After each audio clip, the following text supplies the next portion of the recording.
Why didn't he give her the mic this time? And why is the mainstream media not showing? Meghan Markle and Prince Andrew, two names that should never share a headline. Yet today, the receipts say otherwise. You needed to tell your husband, Harry, because if you didn't, you were afraid you would do it. From yacht photos to vanished interviews, the truth ties them closer than anyone dared whisper. But this isn't just gossip. It's a royal cover-up unraveling in real time. And I've uncovered every hidden detail. Yet you were reluctant to tell your husband because you didn't know how he would react. And how did Harry react? Well, he's a very loving husband, so I'm here. It was the moment that made the internet clutch its pearls. Meghan Markle, the picture of composure, supposedly leaning into Harry and asking who that man next to the Queen was. Prince Andrew, the uncle, the one every Brit with Wi-Fi could recognize on sight. The world laughed it off, called it American innocence. But when the laughter faded, so did the logic. How could a Hollywood actress who had already brushed elbows with global elites, from Serena Williams to world diplomats, not know a man who'd graced front pages for decades? Behind the polite smiles, that moment now looks less like confusion and more like choreography. The kind of public naivety that conveniently rebrands a woman already familiar with British high society into a wide-eyed outsider. A reinvention so polished it could have come straight from a PR agency playbook. Because if Meghan truly didn't know Andrew, how did she manage to appear in the same circles years before her royal debut? Gala dinners, yacht events, Soho House openings, the same elite spaces Andrew frequented. Coincidence? Or a masterclass in long game positioning? One thing's for sure, Meghan's royal introduction story is starting to look like the final act in a script she began writing years before she met Harry. And I told H that when we started dating. He goes, I vow to always date you. So we have this connection, I think, because we're so committed to treating each other the same way you did before you had a ring on it, before it was locked down, when you're just courting each other and you can see all the good and joy in that butterfly period. Long before tiaras and tabloids, Meghan Markle was already circling the orbit of old money and quiet power. Back in her hustling actress days, she wasn't just looking for fame. She was mapping connections. A journalist once recalled a young Meghan sipping cocktails in London, casually dropping names like Ashley Cole and friends in finance. Nobody realized it then, but she was already building bridges to the kind of circles that could open impossible doors. And at the center of many of those circles, a man named June Elias, a billionaire with close ties to none other than Prince Andrew. Elias wasn't a random rich guy. He was part of the shadowy club that sponsored business trips to Thailand, yacht excursions in the Mediterranean, and quiet philanthropic gatherings where models, money, and royalty mixed freely. Meghan was spotted flitting between those worlds, smiling for Instagram, disappearing from official records. Sorority friends claimed she went off-grid in 2001, traveling with wealthy men allegedly to Thailand. And guess who was also there that same season? Andrew and Elias. Different manifest, same destinations. This wasn't luck. It was access. Meghan had the uncanny ability to appear wherever influence lived and vanish before anyone could ask too many questions. Every encounter, every party, every mysterious trip formed a network. A web that now looks less random and more deliberate. Meghan wasn't lost in the maze. She was designing it. Found you. I mean, look, life is full of surprises. I did not expect to meet H. By 2012, Meghan's star was dim but flickering. Suits had launched, but she wasn't a household name yet. So why was she flying business class to Hong Kong, rubbing shoulders with billionaires, and giving interviews that mysteriously vanished from the internet? That's right. There was once a clip where Meghan casually mentioned royals being in the building during her Hong Kong stay. The video disappeared faster than a Buckingham Palace statement under crisis. Who else happened to be in Hong Kong that same week? Prince Andrew on what was billed as an official trade visit.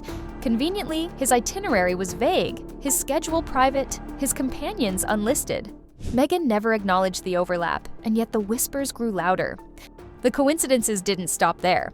A year later, she reportedly slipped into the Novak Djokovic Foundation Gala in New York, an event crawling with royalty and British aristocrats, including, again, Andrew. But no photos, no press mentions, just murmurs that she'd been seen. How does someone invisible get into rooms guarded by names like Wintour, Campbell, and Hahn?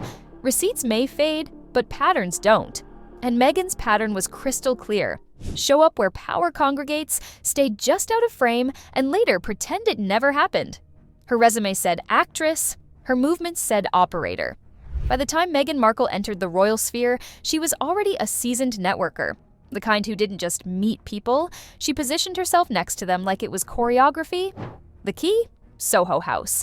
The elite members-only club was her golden ticket. A place where royalty, moguls, and media all blurred together behind candlelight and confidentiality.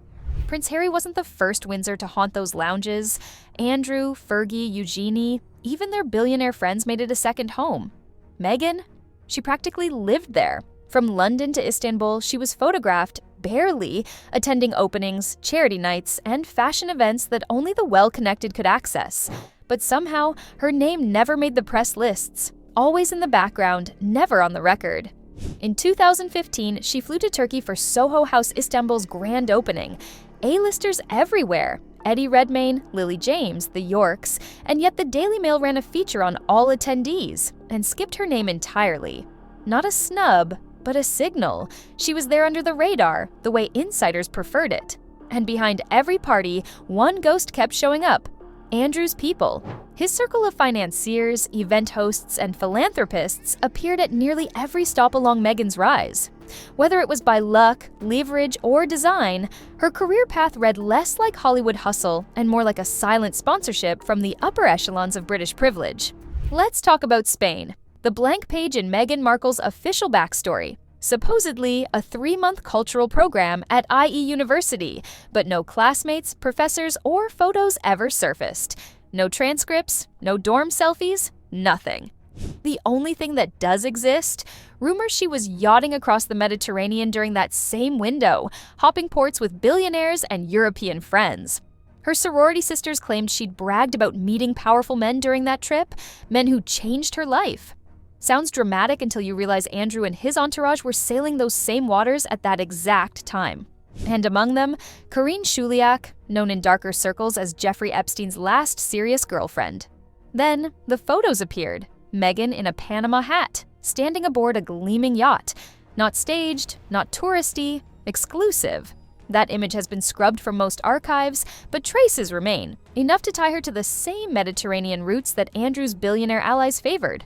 It's no longer about coincidence, the missing details, the erased footage, the strategic silences. They build a mosaic of someone who didn't just drift into privilege. She maneuvered, calculated, and left just enough mystery to rebrand herself later as self-made. Every gap in her timeline looks less like forgetfulness and more like deliberate editing. When Prince Harry met Meghan Markle, he thought he'd discovered someone outside the royal bubble, a breath of modern humanitarian air. But what he didn't realize was that she'd been circling that bubble for over a decade. Through Andrew's circles, through yacht clubs, Soho House events, and quiet billionaire back channels, Meghan had already infiltrated the elite.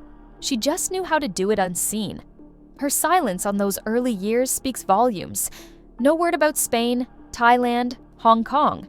No mention of the yacht parties, the mysterious benefactors, or the missing interviews. For a woman who turned every moment into a brand opportunity later on, those absences feel strategic, like scenes cut from a movie that reveal too much. And that brings us full circle to that infamous whisper, "Who's that next to your grandma?" A moment so innocent it disarmed the world. But now, with all the receipts on the table, it plays like an inside joke. She wasn't lost. She was performing. And the audience? Everyone watching her rewrite her own royal entry. In the end, Meghan's story isn't about luck or love. It's about control, of narrative, of access, of perception. The woman who didn't know Prince Andrew might have known him better than she ever let on. They said Meghan and Andrew barely knew each other, but new evidence suggests a very different story. Yacht photos, missing interviews, and erased timelines are now resurfacing. But the twist isn't just who she met, it's when. And trust me, I've uncovered every piece of it.